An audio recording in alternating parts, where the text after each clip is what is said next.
দর্শক, শীতকালীন সবজিতে ভরপুর বাজার, সরবরাহ বাড়লেও ভোক্তাদের হাতের নাগালে নেই দাম। আর এই বিষয়ে আরো খবর জানাতে এই মুহূর্তে যুক্ত হচ্ছেন আমাদের সহকর্মীরা। প্রথমে যাচ্ছে রাজধানীর কারওয়ান বাজারে, সেখানে আছেন সহকর্মী মৌরিন। মৌ, আজকের বাজার দরের কি পরিস্থিতি দেখছেন, সেই সাথে ক্রেতা এবং বিক্রেতারা কি বলছেন?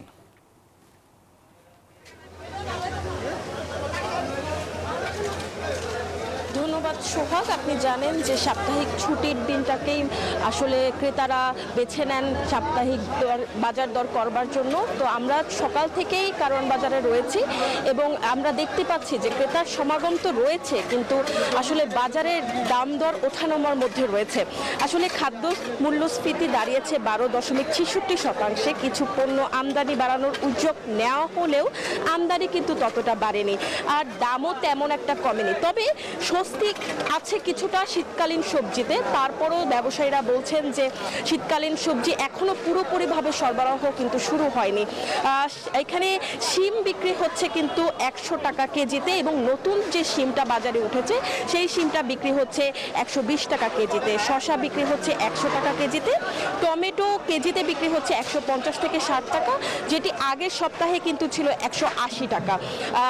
20 টাকা বেড়েছে কেজিতে, এবং বেগুন 80 টাকা কেজিতে, যা অপরিবর্তিত। এবং লাউ প্রতি পিস বিক্রি হচ্ছে কিন্তু 70 থেকে 80 টাকা।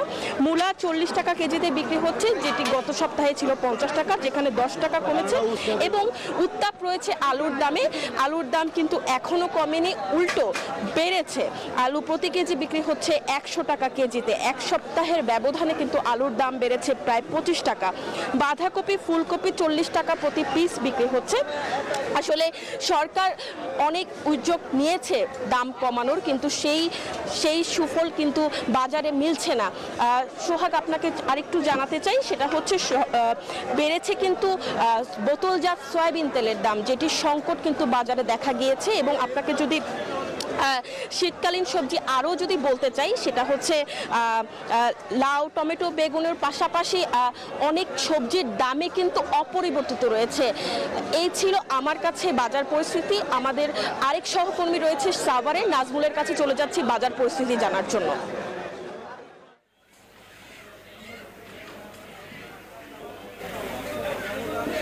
মৌ, আপনাকে ধন্যবাদ। আপনি যেমনটি রাজধানী থেকে জানাচ্ছিলেন সবজির বাজারের খবর, আমি রয়েছি সাভারের।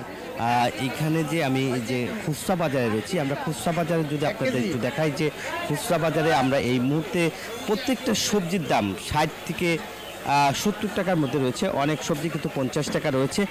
এইখানের ফুলকপি এখন বিক্রি করা হচ্ছে 50 টাকা কেজি, ঢ্যাঁড়স বিক্রি করা হচ্ছে 70 টাকা, এবং মিষ্টি লাউ যেটা বিক্রি করা হচ্ছে 60 টাকা কেজি। এছাড়াও প্রতি পিস অন্যান্য যে সবজি আছে সবগুলো কিন্তু আপনার 40 টাকা কেজি কিন্তু পেঁপে বিক্রি করা হচ্ছে, এবং এই যে কহি বিক্রি করা হচ্ছে এখন 60 টাকা কেজি, এবং ঢ্যাঁড়স বিক্রি করা হচ্ছে 70 টাকা, বেগুন 50 টাকা, কোনো বেগুন আবার 60 টাকাও বিক্রি করা হচ্ছে। এবং এছাড়াও কিন্তু 70 টাকা কেজি হচ্ছে সিম বিক্রি করা হচ্ছে, এবং পুরান আলু যেটা বিক্রি করা হচ্ছে, এখন পুরান আলুর বাজারে কিন্তু এখনও 80 টাকা বিক্রি করা হচ্ছে পুরান আলু। এবং আমরা দেখেছি যে এখনও যে সবজির দাম কিন্তু, যেহেতু শীতকালীন সবজি কিন্তু বাজারে উঠতে শুরু করেছে, এবং পেঁয়াজের দাম এখানে 120 টাকা ভারতীয় পেঁয়াজ, এবং দেশি পেঁয়াজ বিক্রি করছে 130 টাকা, এবং অন্যান্য যেসব সবজি সবই কিন্তু আসলে নাগালের মধ্যে রয়েছে। আমরা দেখেছি যে পাইকারি বাজারে কিন্তু অনেক অর্ধেকে নেমে এসেছে, এবং খুচরা বাজার আমরা দেখেছি যে প্রত্যেকটা সবজির দামই কিন্তু এখন মোটামুটি নাগালের মধ্যে রয়েছে। এই ছিল আমার কাছে সাভারের সবজির বাজারের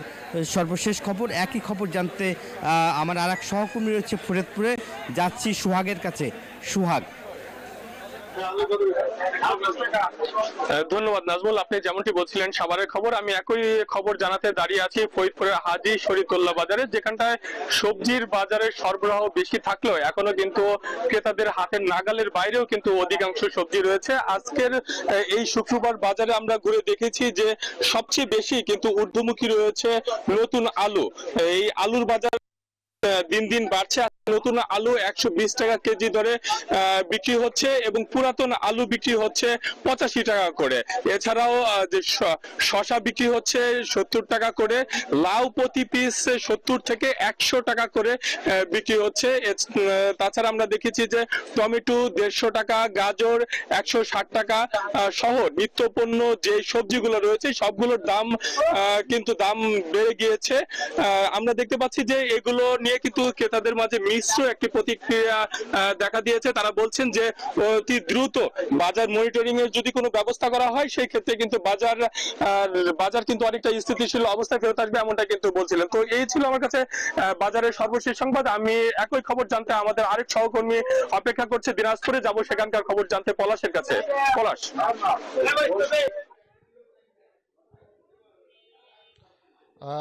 ধন্যবাদ সোহাগ। আপনাকে একটু জানিয়ে রাখি যে আপনি ফরিদপুরের অবস্থা জানাচ্ছিলেন, তো দিনাজপুরের যদি বাজারের পরিস্থিতি আপনাকে একটু জানাই যে আলু, পেঁয়াজ এই সব দাম কিন্তু 100 টাকা পেঁয়াজের কেজি চলছে এবং আলু কিন্তু 70 থেকে 85 টাকা পর্যন্ত কিন্তু প্রকারভেদে কিন্তু এখানে বিক্রি হচ্ছে। আমি এখন রয়েছি দিনাজপুরের সবচেয়ে বড় পাইকারি এবং খুচরা বাজার বাহাদুর বাজারে। এখানে কিন্তু একটা সুখকর জিনিস আপনাকে যদি একটু জানিয়ে রাখি, সেটি হচ্ছে প্রচুর পরিমাণে কিন্তু সবজি ওঠা শুরু করছে এবং শাক সবজির দাম কিছুটা কমতে শুরু করছে। এবং আমি যদি একটু বলি যে প্রতিটা সবজি যেমন ফুলকপি, বাঁধাকপি এবং বেগুন সহ অন্যান্য সবজি কিন্তু 30 থেকে 50 টাকা পর্যন্ত কিন্তু বিক্রি হচ্ছে, যা কিনা গত সপ্তাহ আমরা দেখেছি যে এটি কিন্তু প্রায় 60 থেকে 80 টাকা পর্যন্ত ছিল।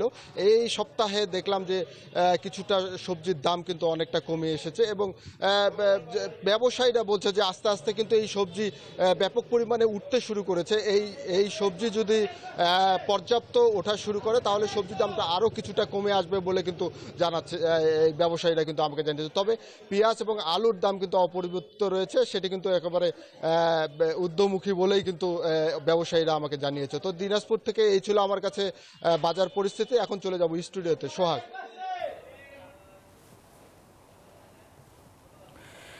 দর্শক, বাজার দরের খবর জানাচ্ছিলেন কারণ বাজার থেকে মৌরিন মৌসাভার থেকে নাজমুল হুদা, ফরিদপুর থেকে খায়রুজ্জামান সোহাগ এবং দিনাজপুর থেকে ফখরুল হাসান পলাশ। ধন্যবাদ আপনাদের।